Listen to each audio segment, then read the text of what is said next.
Welcome again to another edition of Touching Eternity, the podcast. And here I am again tonight with my beautiful co-host, Alicia. I love her to death. Trying to get in on your side of the of your bubble. So we could be we're delayed. It's a slight delay. I know we could be in the bubbles together. Yes. So guys, we have a good talk tonight, because tonight we're going to talk about relationships and spirituality. Last week we talked about color and auras and putting out that bright white light. So today we're going to talk about relationships and how having those colors can pull people to you, and how we can get people to get to know you a little better and want to get to know you a little better. How to make good friends and good boyfriends and good girlfriends, and just have good people surrounded by you by making good choices, by allowing your spiritual self, exude your body and your energy just pound out around you so that people get connected to you. I apologize. I'm going to let Alicia do a lot of talking tonight because I'm starting to lose my voice. I have a viral condition. I went to the ER yesterday. I'm fine. All my lab work was absolutely beautiful. I just have some issues. They got me on some medicine right now to help me get my voice back. You're slightly perclumped. Yeah. But I'll be all right. You're going to make it. I feel confident. So I got a busy weekend coming up because yes, Not Joe Dead Peoples only have 5 seats left. So if y'all want to go to Not Joe Dead People, y'all better hurry, because there's only 5 seats left for that event. It's going to be a good one. We were there yesterday planning with the owner, and he was quite nice and quite excited about the event. So I think we're going to have a couple there. I think so. I like the theme of it. I like anything that has a good theme, and I'm really fired up because we're starting to head into that really exciting time of year in our city where my costume closet gets opened and we start grabbing some fun stuff. So any excuse to dress up, go out, meet people, have everyone mingling, sharing stories, connecting, communicating. That's just something that is one of my passions, and I'm very excited about Not So Dead People. That's kind of why we want to talk about relationships and spirituality tonight, because this is that season's coming upon us where you want to meet some people, have some good friends to go hang out with, but we want you to have a good positive time with good positive energy around you. Yes. So it's really important to wear the right colors. I'm going to take these off too. Wear the right colors, attract the right energy, projecting that energy of yourself to that you're open to that.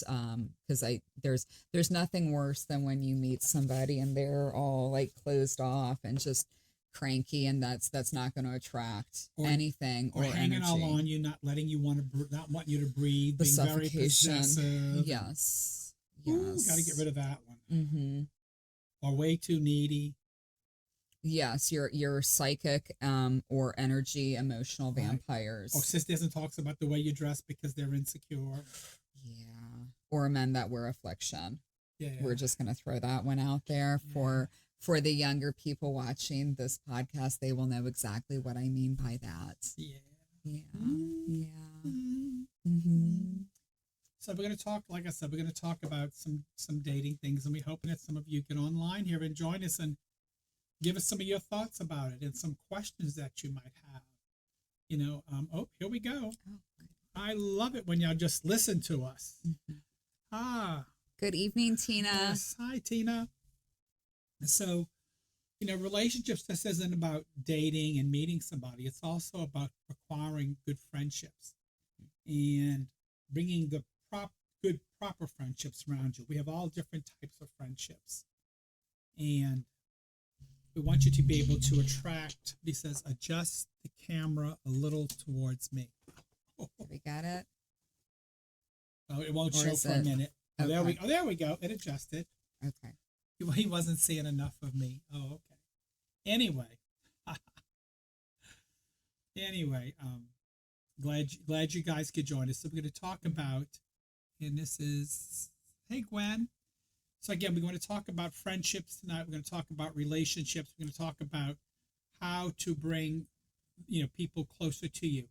And I can tell you the one thing that I've learned is as long as you learn to treat people with kindness and respect, and and you learn to always try to be positive, you should never have a hard time at least getting kind and loving thoughts back to you, and being in more control of your own mood. Positivity is the big key word that I picked up on that you said, because that is a choice that you can make in your life, and that really kind of goes back to everything that we've talked about is choosing how you want to feel even through hardships. Not to circle back to the grief, but when like a part of a relationship ends, to celebrate that and have that positivity and recognize that positivity of that and see what it was that made you happy about that, and how can I find that again, how can I recapture that again. So I want to touch on something. Let's talk about first dates. Okay. So I'm with someone who's still in the dating world. Recently re-entered the dating world. Yes. So let's talk about you get a lot of my stuff. I get to ask you a lot of wonderful questions and feedback, and trying to understand what it's like navigating it out there. And I thought about writing a blog if I had the time. Psychic while single, or would it be single while psychic? I don't know. Single while psychic. Single while psychic, because that has actually really helped me a lot with dates. So you're spikic. Spikic, yes, I'm spikic right now, or single and psychic. Single and psychic, where there have been a couple dates that I've started to even just walk toward the person and then just kind of turn and go the other direction, because I was able to. What I find is the hardest thing about dating, especially the first date, is that you're so nervous that you forget about natural things. Because you're so nervous, you forget your role, but you have all the expectations for the other role, like the person you're going to see, and it works both ways. Yeah. So that's why most dates people fumble through them on the first one. So I always say never count the first date. Always give somebody, unless it's a really, really bad. But date. What about first impressions? Well, I'm talking about, right. We read eyes. We can read eyes really well. But then again, even your first impression of your first date may not be right. So unless it was a totally horrible date. If someone's come at you with serial killer eyes. Right. Unless it's something really horrible. I always say, if the first date's like at a nice restaurant, it wasn't like the best date you've ever been on, I say at least give them a second date to maybe a coffee shop. I like that. Or something that's not so a walk in public. I mean, something that's a public park during a holiday event. Lots of people. Right. Yes. Something that is shorter. Where maybe y'all could do some more talking, but where there's a lot of people around, or even go to like a more quiet, a speakeasy type, where there's not a lot of loud music. There's other people where you could maybe have one beer, then catch an Uber home, meet there versus him pick you up. Where you can hear the conversation. Where you can hear the conversation exactly. Give them a second chance, because the first dates, both parties go in with all kinds of expectations. They're both nervous, and you really don't get to know the person depending on where they take you. So what advice do you give for, speaking of what you're talking about, having preconceived notions going into that, to make yourself blank, like almost like an open slate, where you're abandoning any of your preconceived notions or past notions? I don't want you going blank, because that's not blank, problem. but you know what I mean, like where you're not putting your expectations onto that person. You're allowing them. Right. Well, allow them to first tell you who they are, not expect that they're like your last person that you've been with, and that goes both ways. Exactly. You're not the last girl he dated, or if you're gay, she's not the last woman you dated, or vice versa. That they're not the last person that you dated. Allow them to tell you who they are, but not just tell you, but also show you. So how do you pay attention? That? So you pay attention on the date. You pay attention to the finer things. Did they ask your opinion on things? Did they allow you to order? Did they order for you?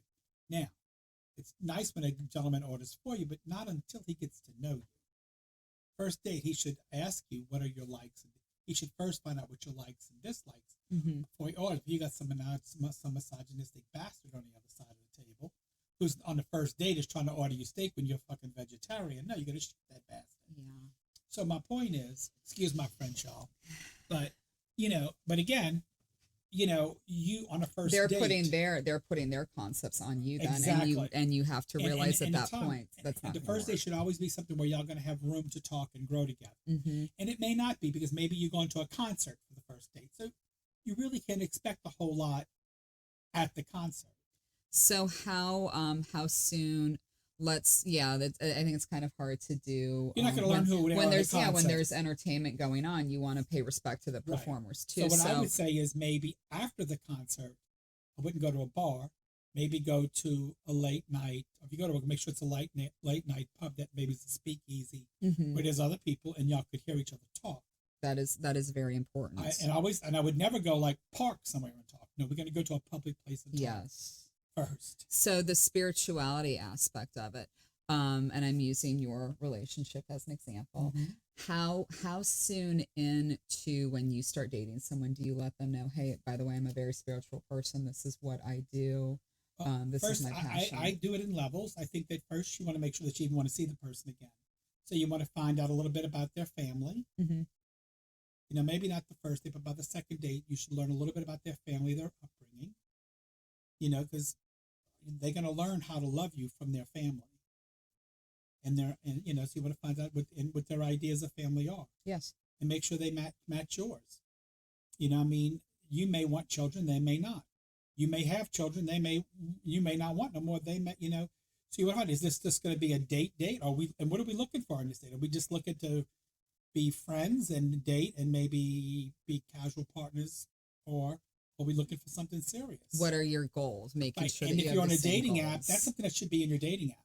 Yeah. Because I found that a lot of women on dating apps, and I had a very good friend of mine, and I don't want to say who it is, but it's somebody I think most of you know her, or know of her, should I say, is she was getting a lot of bottom feeders until she finally put in her dating app, I'm looking to be married, and I want at least 4 children.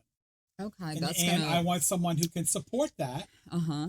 And if you can't meet that, and you have to be at least 6 foot. Okay. She was specific. It's very specific. If you can't handle that criteria, yes, don't bother.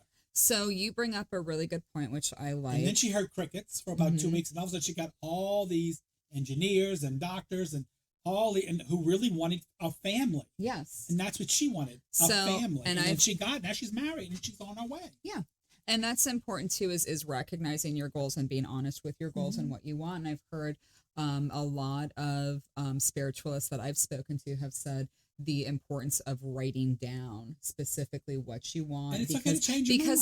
It's okay to sometimes change you your don't know mind. what you want. Exactly. When you come out of a relationship, especially if the man's coveted you for so long. But sometimes it's important to write down what you want, so that way you're true to yourself too, and you don't just become what I like to term a relationship chameleon, where you just attach on to whomever.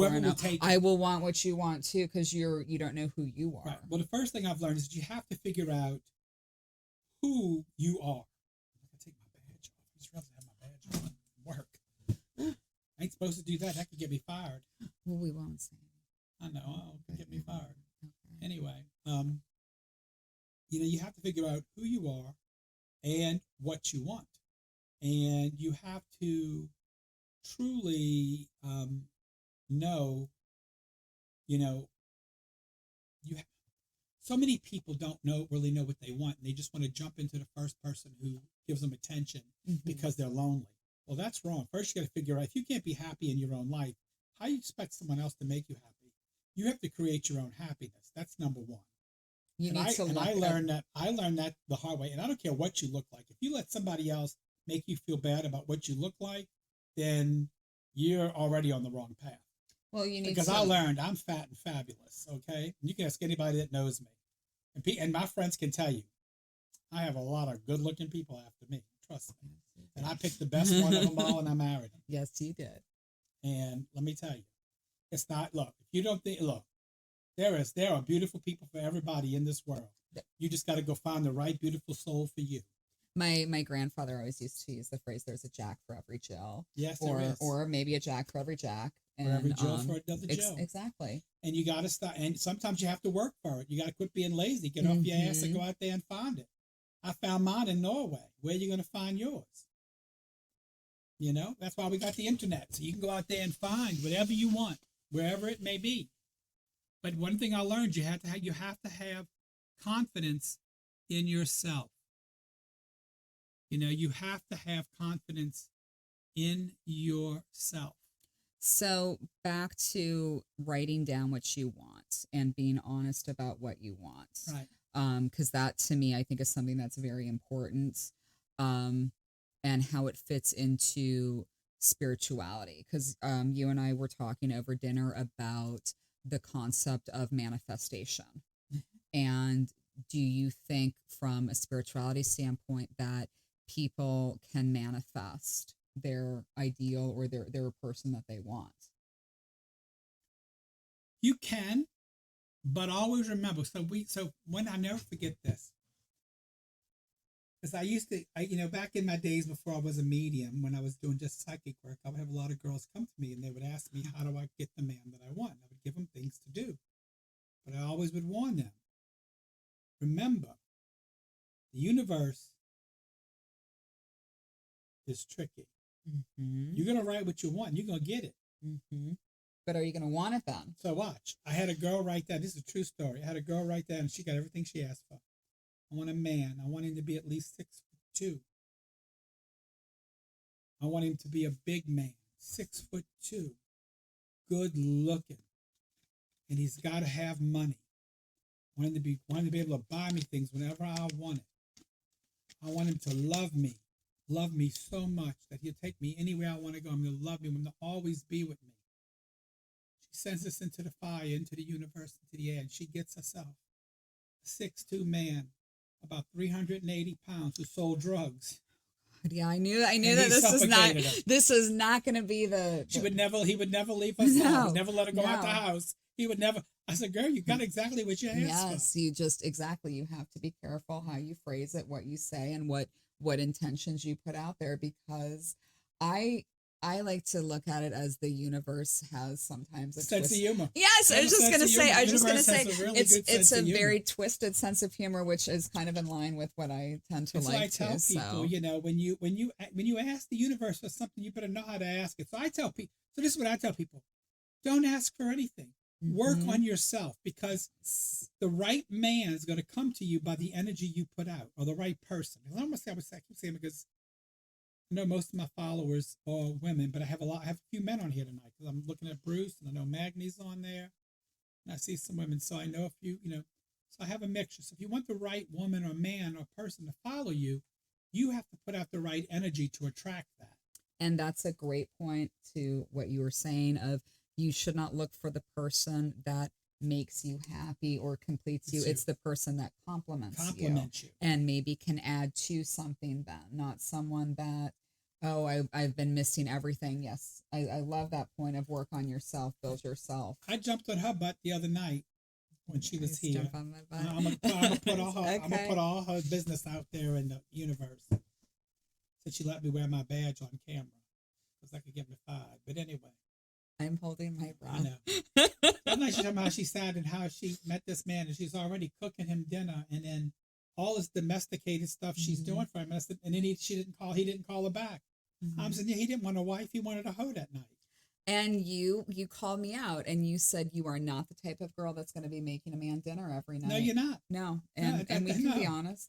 And I was like, you're not that kind of woman that's going to be making a man dinner every night. You lied to that man. And I lied to myself. I wasn't honest with myself. And she thought that was going to hook him. That wasn't going to hook him. What was interesting too is, in retrospect, because I had just come out of a relationship. We didn't want you with him anyway. We didn't want no health so insurance is important, exactly.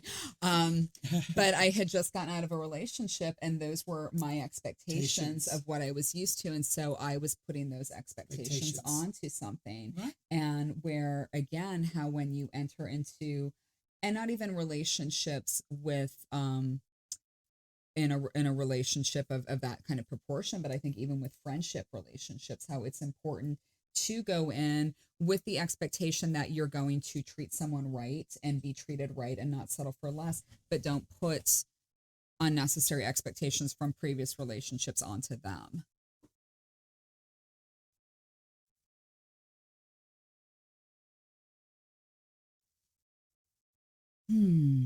That's hard. So how I would deal with that is one, she needs some counseling. You could send it to me, or whoever that is. You could send that person to me. I do 30-minute sessions at no charge. They're free. If I feel she needs something more, I would send her somewhere else. I have a list. I have a list of references that I could maybe send her to, and I could work with her or him. I actually have a friend that I'm working with right now who's a depressive, who is a very lovely man who is very depressive. He's in 2 relationships right now, and so I'm working with him and helping him through, because one of his relationships is non-sexual and is not doing it's because of health, and the other relationship is very toxic. And so he's very depressed, and suicidal thoughts and ideations are happening. So I'm working with him on that. And so I do have clients that I work with, and I don't charge for those. Those are consultations that I have no charge for. So if you dial 504-708-8353, you go on my website, the phone number's there. Call and schedule, and I will see if I can help. If I can't, because I'm a reverend, I can't help, I refer them to a specialist. Would you recommend, because I'm reading this as a fledgling and thinking also some chakra cleansing and maybe some salts to help get rid of the... But first, I want to look at what caused it, what happened in this person's upbringing of learning what love is, and learning about how they were taught how to deal with emotion. And because let me tell you guys, all relationships are based on self-reflection. And when you divorce somebody, you break up, you have to go back and think, it's never their fault. It's always your fault. You can't control someone else. You can only control you. You can only control your feelings for that person. You can never control how that person feels about you. Give it up. You just can't. Mm-hmm. You can only accept the way you feel about them. And you can't expect them to feel the same way about you that you feel about them. You have to have trust and hope that they've learned how to do those things for you. So before you marry them, that's why you date and learn to know them, to figure out if they have that capability. That's a big word right there, capability. Capability. And it doesn't always mean they do. Sometimes they can fake it till they make it. And then once they get married, because there's many times after they get married, you say I do, then they don't. And so, but then you have to be able to be strong enough to say, you know what, I've tried this for this amount of time. This isn't working. I need to let go. And then you have to go through divorce, and that's okay. Mm-hmm. Yes, because and so many people, I think, too, because of religion, sometimes they'll hang into that marriage. But exactly, that's not healthy either. Because they view divorce as such a failure, and it shouldn't necessarily be viewed as a failure. Sometimes, hey, this isn't working, and it is best by each person to move on. And I would view that as more of a triumph of realizing this isn't working. We both need to find happiness. And then the people who say, I did it for my kids, that is not the right answer. No, because then your kids grow up and it all goes back to the cycle. Your kids have a view of how, this is what I saw with my parents, and this is how I was raised. The best way to do it with your kids, if you get into a divorce, if it's possible, sometimes there is abuse or of some kind, either whether it's physical, mental, verbal, or addiction. You might have to limit some of this, but the best way in a healthy relation, in like a somewhat healthy relationship, but there's difference between the parents, would be that y'all divorce but still stay co-parents and stay friends and still do things with the kids and let them know you both love them. Yeah. That y'all just couldn't be together. And if y'all do get married, y'all respect each other's other partners and come together as a family and still raise y'all children to learn that family is important. Which I think ties into the spirituality aspect of it so heavily, because your kids learn love through you. Kids learn love through you, but everyone also in our society, they view marriage as the end-all be-all. Right. And I hope, or I'm thinking at some point as we continue to evolve, we're going to get to the point of people realizing that doesn't necessarily need to happen. That's not, no pun intended, the gold ring at the end of everything. And those of you who hear about this twin flame thing, you can have more than one twin flame in your life. That's why they're called twins. No, I'm just kidding. Yeah. Could be quadruplets.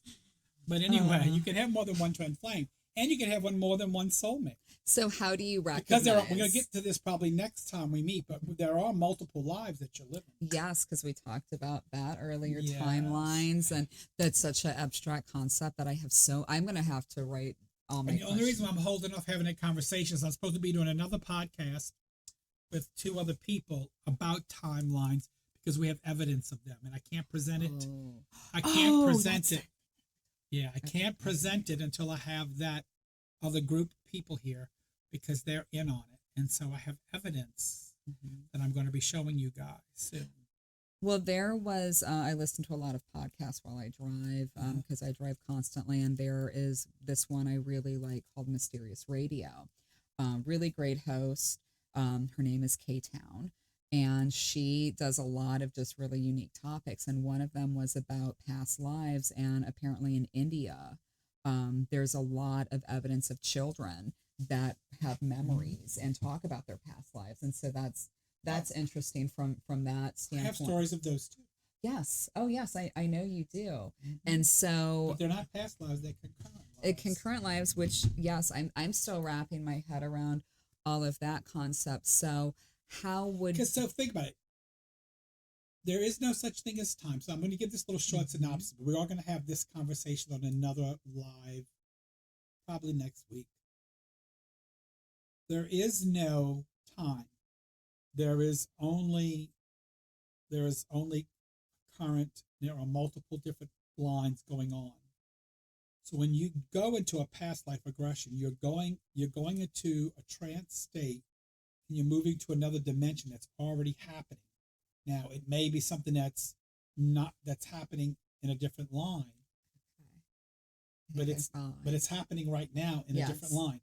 So it's happening actually. See if you can understand this. Time is not moving linearly. It's moving like this. parallel? Right. Okay. So it's moving like this. So as we grow this way, not linearly. Yeah. Well, that's always the objective. So, right. Anyway. So But, yeah. it's kind of way it makes it make sense a little bit. So when you go into, like, I can see future stuff, not because I'm jumping ahead, I'm jumping within in this way, because I've actually already been there. I just haven't seen it in this time frame. So when I see the future as a psychic, I'm only going to when I'm reading your future, I'm going in your soul and I'm going where you haven't been yet, but it's past you. Yeah. You see that? That does make sense. Makes sense? Actually, And then yes. I'm pulling that into the current situation. And I'm telling you what I see. So Just like I can go into your past and pull what I see there. And I'm gonna tell you what happened to me at work, and they didn't even realize it. I didn't dawn on me till today. I was in a meeting with all the bosses. We were talking about disaster drills, and something made me tell the story because I saw a leak in the hospital. So it made me tell about a disaster that I did in Texas, about a big leak we had. We flooded our floors this deep. Oh God. And this weekend at our hospital, we had a leak at the hospital. I saw that deep on 2 floors. Yes. So I was like, oh, shit. Did you I was seeing it. Uh-huh. I was seeing it. They were telling me it was going to happen at that hospital that I was at. Did you manifest it? You think? No, I didn't manifest it. They were just okay. I was in a room full of bosses who were going to have to deal with it. So they were showing it to me. So it made me think of what I've already done. Okay, I gotcha. That's how I could relate to it because I had already been there. It. Yeah. Right. And I said, how funny is that? I started laughing. I haven't even told my boss that yet. That was really funny. So that's how I can explain past life regression and all that stuff. The thing is, it's not linear because there's no such thing as time. It's happening all concurrently. And as we grow, we're growing this way because it's where we've been, but it's also where we're going. So you can actually jump ahead and see what's going to happen to you. So that's why I tell you, if you can scrape the cruds off your hearts, folks, if you can become more positive and stop buying, and that's why school, religion, and government does not want you to be positive. That's why they give you fear and negativity. It's because that's what makes your IQ dumber and makes you not put love into your life, because they got you scared, they got you full of fear, and they got you with all this division and negativity. You got to fight it. I don't care who the hell you vote for, but you got to fight the fear, the negativity, and the division. So how do you, so yes, I agree with you on the positivity element, that is something, and we always talked about too, having kind of game plans and thoughts on things. Yeah. But how do you move forward then, for our listeners, of what do you recommend? You have to put change in your life, and that's the hardest thing. That's what none of us want to do. Not beyond change, like meditation. Like, is there something that you recommend doing? If you like to meditate, you can meditate. If you like to do yoga, you can yoga. If you want to go walk in nature, go walk in nature. You want to hug a tree, hug a tree. You want to swim, swim. You want to ground and walk around barefoot. And see all these people. Right. If you want to walk around, if you want to around naked and walk around your backyard naked where the neighbors can't see, where you don't get arrested, do so. It's all good. Go out in the sunshine a little bit. Go get wet. Play in the rain. Sing, dance, move. All those things are good, but you just got to be happy doing it. Stop being mean to yourself. Stop being miserable. Stop beating yourself up. Right. Stop complaining about everything. What makes you complain? Because you're watching all this negative shit on television. You're listening to everybody whine, moan, and complain all the time. Will that it makes you do it. It's an infusion. Everybody thinks that having money makes you happy. I can tell you, I've met very few people that make over $300,000 a year happy. Who are happy. Most of them are miserable because everybody's trying to find a way to sue them. That's true, and they've usually become very convoluted, unfortunately, by that point too. More people who make under $300,000 or $400,000 a year are much more happy than people that make over that. Yeah. Well, they've become so. I think their experiences of what they need and everybody's what they like that they brings think them money happiness. Makes them happy. Money does not make you happy. No, freedom and choice is a lot more of what makes a person happy, for sure. But and I think that introducing the positivity into your life is certainly important. But how to sit and find out what makes you tick. Yes, but how does one? Does painting make you tick? Does drawing make? Does writing make you tick? Does being around people make you tick? Does helping other people make you tick? And you don't have to spend money to help people. What strokes your passion? Right. What strokes your passion? For me, it's just being kind. When I see ladies dressed nice, I say, "You look nice, ladies." Yes. When I see ladies smiling, I tell them that's a nice smile. Give people some compliments. Don't expect it back. That's the whole thing. That's a really good point, is to give freely without expectation. Yes. If I walk down the hall and if I'm at work, I tell everybody, "Hello, good evening." I'll acknowledge them. Just because that's who I am. Today, somebody's husband died. They were doing a collection. I didn't even know that. I gave money to the collection. I mean, it's you don't notice that. Why not? It's the golden rule of how you would want to be treated, and then hopefully. No, it doesn't matter if I want to be treated that way. That's the whole thing. That's exactly the golden rule, though, is treat others how you would want to be treated, because you would want that, but you give it without the expectation. No, because you know what my goal is with that?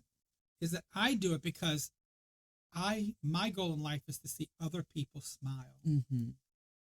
My goal in life is my happiness comes to see the expression on other people's face.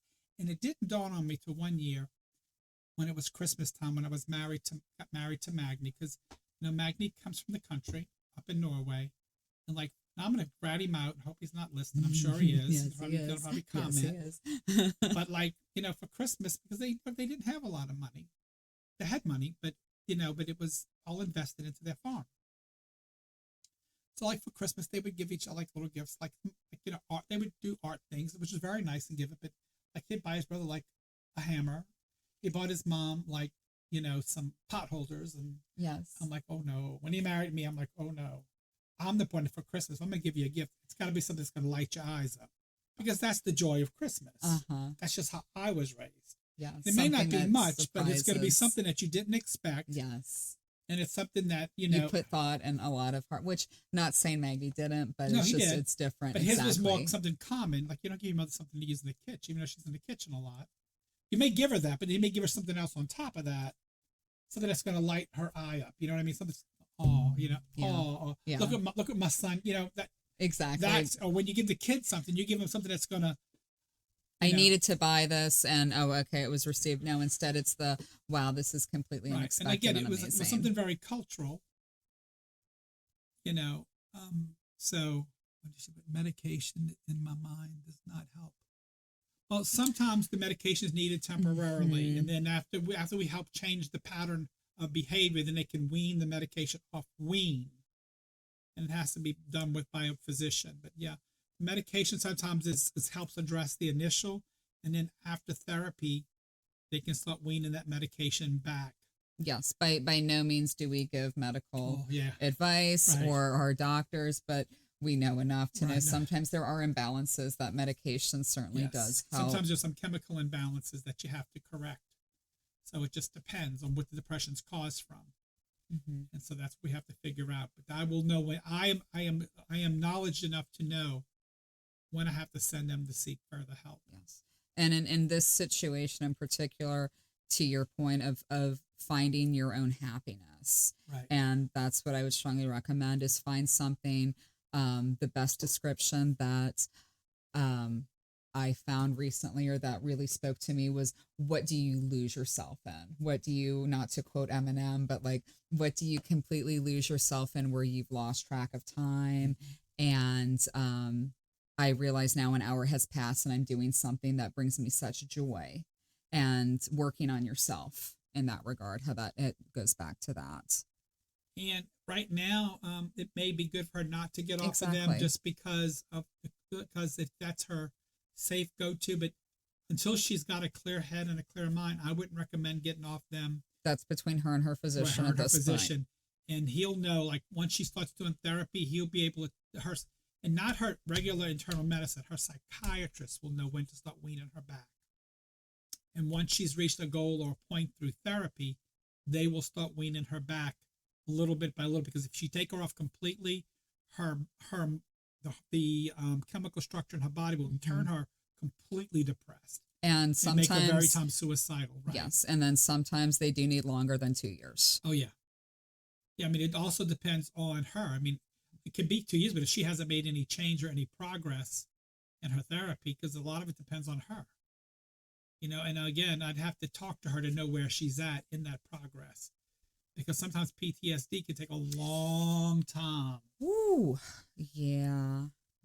Yeah.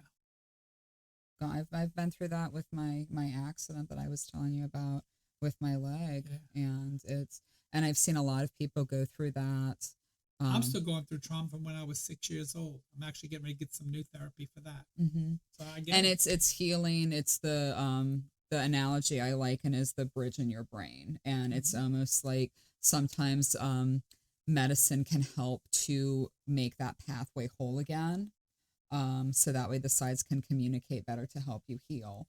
And it works best in conjunction with meditation or just finding other obstacles. There's to no help shame relieve. no shame in getting any kind of help or taking medication. I mean, I'm not on any medications for it, but I'm about to go get some new type of therapy because I have a couple of friends who are into high class, not high con, what's high class? It's high classified psychiatry. That one of them even works for the government, and she only does CIA agents and stuff. You know what I think is interesting that I've been reading a lot more about is light therapy. And we're very fortunate here in New Orleans where we get a lot of sunny days. But I have noticed on days that it is absent of any light and it's just that weird gray pallor in the sky, I do get a little sad. And you don't want to go to Norway. I am half Norwegian. Well, you get 6 months of darkness there. Is that in the whole area like Alaska? Yeah. Okay, jeez. Yeah, I guess I'm gonna have to go in the summer. Or that, or I'll just have to hang out with my Italian side more often then. So anyway, back to that. So when I do this, I do it because I want to see people smile. I want to try to make people happy. So I give out compliments all day long. I call everybody baby, everybody honey. I try to be very complimentary during my day, and sometimes I get distracted, but I do try to make up for it when I do, because I do stay very busy during my days. So that's the whole thing is you try to show appreciation, and again, everybody doesn't like me. I know that, but I'm still nice to them, because you know what? It doesn't matter. It doesn't matter to me how they feel about me, and that's the key. What everyone else thinks of you is none of your business. Right, it's none of my business what they think of me. That's right. I really learned that it's really none of my business what they think of me. And it doesn't, and me being nice to them doesn't matter. Doesn't really matter to me how I think of them. If they don't like me, that's their problem. Yeah, it's sometimes too just being nice because that's what you want to do, and it's easier. What is the phrase? You can collect more flies with honey than vinegar, but that could also just be a Southern thing. Yeah. 9 years. Things I don't have my glasses on. I can't see. That says 9 years. Lost her husband 9 years ago. Oh, yes. Yeah. It takes some time. Takes some time to come off medications, especially when and I'm feeling that this was a very strong, special relationship. Yes, she was more than just a husband. She had to care for many years. So yes, where when you have that too, exactly, when you have that and that strong connection with that person, that is going back to changing your patterns and changing, your whole life changes at that point, truly. So you have to, Stacy, you have to just rediscover yourself and find out then at that point too. Date yourself right now, Stacy. Date yourself. Go out to the restaurant, order the extra glass of wine, buy yourself the shoes, and see what makes you happy. For all of you who are still listening, because I can't even see how many people we even have in the live with us. I don't even know. There's a number up there somewhere. There's eight right now. So all 8 of you, I want y'all to do something tonight. This is something that I did, and it really helps. I want you to do this too. Go home and look in the mirror and be honest with yourself and ask yourself, would I date me? Ask yourself that. Would I be okay dating myself? And ask yourself that. Would I feel comfortable offering myself to me? Do I make enough? Do I feel good enough about me? Do I love me enough to date me? Could I give myself love? Ask yourself those things. Really seriously, look in the mirror and look dead in the mirror, naked. I'm going to challenge you all now, naked, and say, would I date me? And why would I date me? And what would I like to work on for me, not for nobody else? And what do I really love about me? Tell yourself those things, and what kind of write them down. Right. Write and them what down. What kind of things do I think I need to work on? Is it I need to speak more? Am I too shy? Would I date me? Can I hold a conversation? And what level of conversation can I hold with someone? What capability am I at right now? Where do I want to be? You do that the first night. Oh, I love that, Tina. Yes. And then the next night, then you go in the mirror and you write, now, who am I looking for that would compliment me? And then write down the qualities of what would compliment, not be exactly what you wrote for yourself, but who would compliment all those things. I like this. Because me and my husband are completely opposite. Thank God, because Magni sets us up on this every night. Otherwise, we would be like a Zoolander here trying to figure out how to turn on the computer. I know. So, I really want you guys to think about those things. Like why would I date myself? And then think about, the next thing, what do I have to offer somebody that would compliment me, and who would compliment me? What type of man could appreciate all this loveliness? And I'm going to... Because what I've noticed that we do... We put ourselves down. No. Worse. Okay. We go after what society says we should be going after when we go out and look for a man or a woman. We go by what our friends think we should be because we want that trophy rather than what would really compliment us. I find a lot of people do that, especially the younger ages. Oh yeah. We But always then date. but then I'm hearing now too that I'm middle aged. I'm starting to see The a lot. cougar in you? No. I prefer an older man. Oh, But okay. I'm Well, I don't know. I starting saw to some of his see pictures, man. I am starting to saw see pictures. I'm starting to see older men that will only date like super young women, and I'm just poking fun at the older men here that are like in their 60s and say that they don't know what they want and then want like a 25-year-old, and that goes back to what you're saying of society and trying to impress people, but at the end of the day, most of the time that's not going to make them happy. I don't know. Mine makes me happy. Well, yours is a different type of situation though. Why? Because Magni's not like the trophy. Magni compliments you. No, Magni is a trophy. Yeah, Magni is a trophy, but Magni's Magni. a big. See, Magni, she just said you won the trophy. You know what I mean, though. He's more than just a trophy. He's the prize. Yes. I mean the. Hold up. Look, all you ever see me with is a prize. I do love that. Because when you put out goodness, you get goodness. Mm-hmm. And that's what I tell people. Look at Magni. Magni, oh, Magni, we love you, honey. Yeah. I love Magni. I know. So you have to. He's all embarrassed. He looks so cute in his uniform tonight too. Well, I get to see him in uniform all the time. I'm so lucky. I am. So he does. He compliments me well, but we're very different. But he has all the qualities that I want. I will tell you what they are. I'll tell you what I wanted. I wanted to meet someone who complimented me, was number one. Number two, I wanted to be somebody that was definitely attracted to me for who I am and what I do and understood what I do. I wanted to meet someone who had a family that really loved him and appreciated him and would accept me. And that was nerve-wracking because of our age difference before I knew his family. And I wanted to be with someone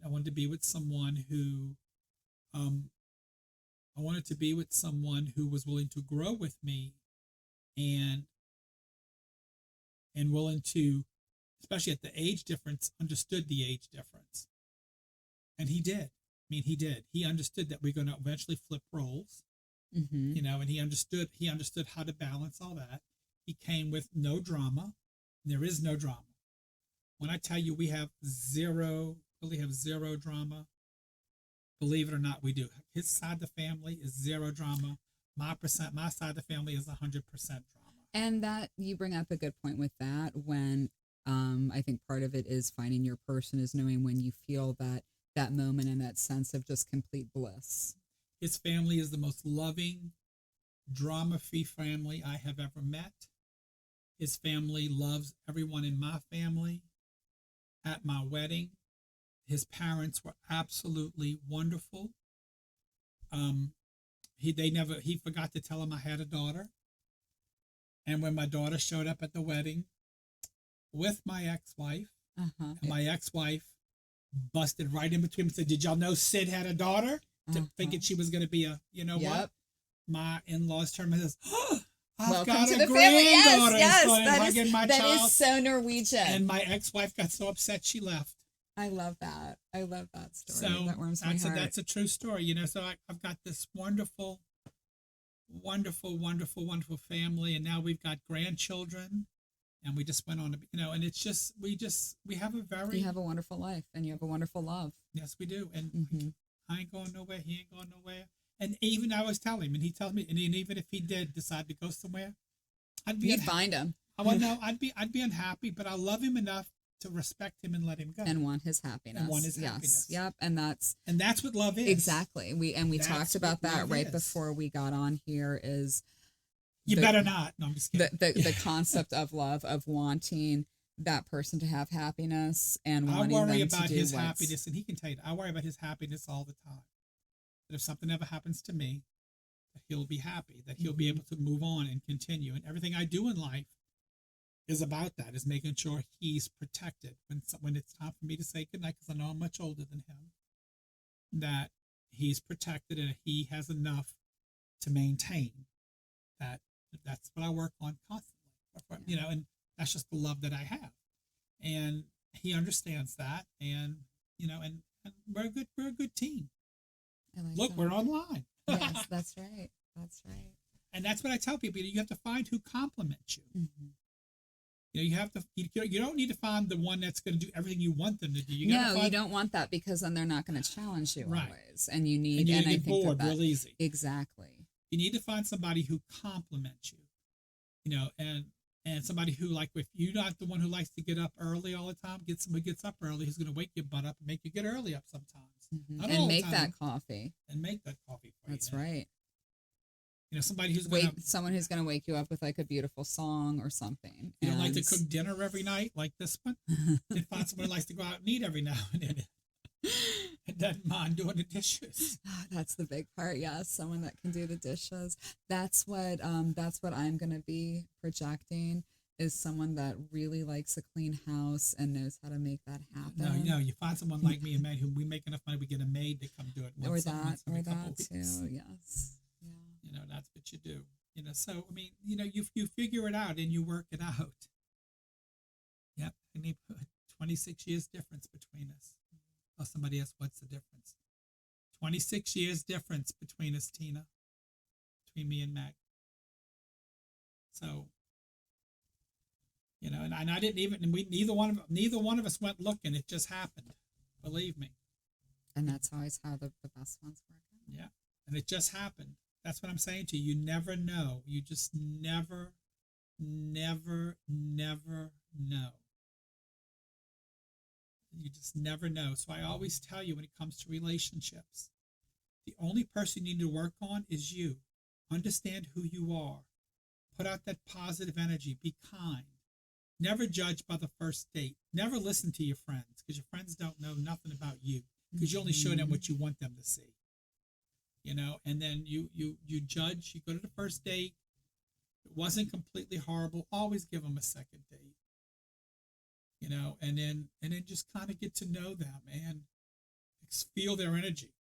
And you remember the first day, if they take you to a concert or take you to a party, you may not get to really get to know them. So accept the second date, but ask them for the second date to be like a coffee shop or maybe a speakeasy or something a salad that's bar, quiet. Something where you can actually listen to their conversation. But with all of that being said too, the one thing I will always say also too is trust your intuition and listen to your intuition. We have that for a reason, and if you're getting a voice that says mm-mm, then you need to respect that too. And watch how they treat other people. Yes. Watch their reactions to other people. Mm-hmm. You know, I do that all the time. Watch their mannerisms. Watch how kind they are. I'm married to a very kind man until he got into the airline industry. Now he's not so kind. I'm going to take a flight just so Magni can be my steward and see how that goes. He used to love people, so he became a flight attendant. Oh, he used to love people until that. He's really good with kids, really good with animals. I can see that, yeah. That's why I work with animals over people at this point, because it's just easier. Animals and kids love him. Mm-hmm. So, Magni sometimes. Poor Magni on the spot. Yeah. So, does anybody have any questions about relationships? We've been talking for almost an hour because we're going to wrap this up soon. But we wanted to go out there and just talk about relationships. Next, we're going to start talking about current lives, yes. Timelines, and past lives and concurrent lives and future lives and all that kind of stuff. And is it possible to tap into those? So that's what we're going to talk about next week. So if you want to hear about that, we're getting into that Halloween season. It's getting a little spooky. We'll have to do a costume podcast someday. Yeah, I got a ton of costumes in the other room I can wear. There's Daphne. Hey, loves. How are you? I love how she got new mouth. Ah. Your smile looked beautiful today, Daphne. I got to see your beautiful smile. See, I just gave Daphne a compliment. Mm-hmm. She does have a beautiful smile. Seen a picture of it today. Oh, she's got notes even more beautiful now. But she's down there having her surgery. She's finished it today. And now she's got full, and it's all beautiful and white and nice. I love that. All in line. She's looking good. You look absolutely gorgeous, honey. I'm gonna go tomorrow night and see our other friend. How do you put yourself out there to date? When you have horrible social anxiety. So Most of the other people do too. So I would keep that in mind. yes, It's not just you. And I like the fact that you fact that you can identified recognize it. I recognized it, Yeah, identified recognizing it, it's owned good. up to it. And sometimes I think it's just acknowledging it right away. Hey, by the way, I want to get to know you, but I have terrible social anxiety. And that probably is really going to put the other person at ease. Yeah, and just say, look, let's just try talking tonight, or maybe make your first date where it's not around a lot of people, more private Mhm. date, maybe to a quieter restaurant or a place where it's just not packed, and or maybe like just maybe a walk in the park for the first date where maybe there's a few other people. You don't want to be alone with somebody on the first date. But maybe just like that, and just tell them, I kind of I'm a little nervous because this is something I'm not used to. Let's try that, or I would say maybe go to a movie, but leave early, and maybe spend some time in the lobby, having a couple of because some of the movie theaters have bars in them now. Maybe have a drink, MacGuffins. or something like that, and then There's, go I to a would, movie. yeah. Or I like that idea. Or date during the week, go on a yeah. weeknight to a restaurant where it's not so busy. Just do your timing different. Maybe not on a weekend when it's going to be packed with people. That's a really good idea. You know, A time where it's not as much. Because the other thing too is then you have, when you're sensitive to, you have all that energy that you're reading in and getting from other people. and I would give you some things to do, but I wouldn't want to say I'm online. But there are ways you can de-stress before you go out. You know what I mean? But I know what guys do, but girls can do those things too. That's one way. But also some yoga before you go out, some meditation before you go out. Yoga is a great idea. Yes, sitting under, just doing any kind of deep meditations would help. Um, learn. I would also suggest maybe going to see a hypnotherapist and giving yourself some keywords and do some self hypnosis where you can practice those keywords. I would also recommend doing some positive writing about Right. the That's also experience before transfer. that too. Yeah. Yeah. Those are all different things that Mhm. you can do. Any of those things. Yes. Any of those things would help. But you got to find what works for you. What's exactly? And you first got to figure out what's causing the stress. So if you would like to book a free consultation with me, you can. You can dial Stacy, who's up there at 504-708-8353, and I can talk to you one-on-one about figuring out what causes your anxiety, and then we can look at helping you block those causes, because you may just need to go do a cord cutting and cut what's causing the anxiety, because something's causing the anxiety. So if you can figure that out, then we can it could be an event that happened to you once, or it could be just the newness of it. It could be a few things, but we can talk about that in private, and then I can maybe give you something to do or teach you how to do a cord cutting on your own. But you try that first. If it doesn't work, I can send you to somebody to do the cord cutting if it doesn't work on your own, and help you get rid of the incident that created your anxiety. But we can talk about that. I don't really want to do that online. If you give Stacy a call, she'll book you a free 30-minute with me, and I'll talk to you about it. You just got to remind me what we're talking about when you call me, because I get a lot of consultations. So, but we can definitely talk about that, and I can help you break that anxiety. There's also something you can do with your hands. It's a method they do in some therapies where you it's like washing your hands, but you go over all 5 knuckles. That also helps you rid certain things, and you think about the anxiety that you're wanting to rid of, and it will help you. I like all of this. Yeah, I can teach you some of that too. So if you make that appointment with Stacy, you call. The number's on my website, but I do free 30-minute consultations, and I'll help you with that, Gwen. I promise. Well, shall we bid adieu this evening? Yes, I know you probably got another date lined up. She always has a date after our Wednesday social. You're my best date, though. I know. No, it every Wednesday. Every Wednesday, I get you. So, anybody else have any more questions for us before we say good night? So you're gonna have to remind me with next week because I'm old and I'm a very busy man. Yeah, you're very feeble and senile. Huh? I know. Please. I worked long and hard today. I even forgot to take my badge off and my But glasses when you I came helped. on. But there's a lot of people that were helped and There felt good. was. So that's the point of all of it. Yes, yes. Oh, what is it said?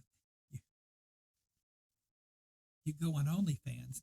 No, you go, girl, girlfriend. GF. Yes, But it said OF. the New Orleans way. I thought it was. I thought it was OF. I said you go OnlyFans. We're getting you some glasses for next week. I got them Yes, right here, but I just don't have them on. and we're gonna end this before it gets even more. I know, like before we know, we more gotta be putting our salacious podcast on OnlyFans. Exactly. All right. Well, I get some hits. Well, have a good night, everyone. Good night, everybody. Thank you for tuning in, and we will see you all next week. Bye, everybody. All right.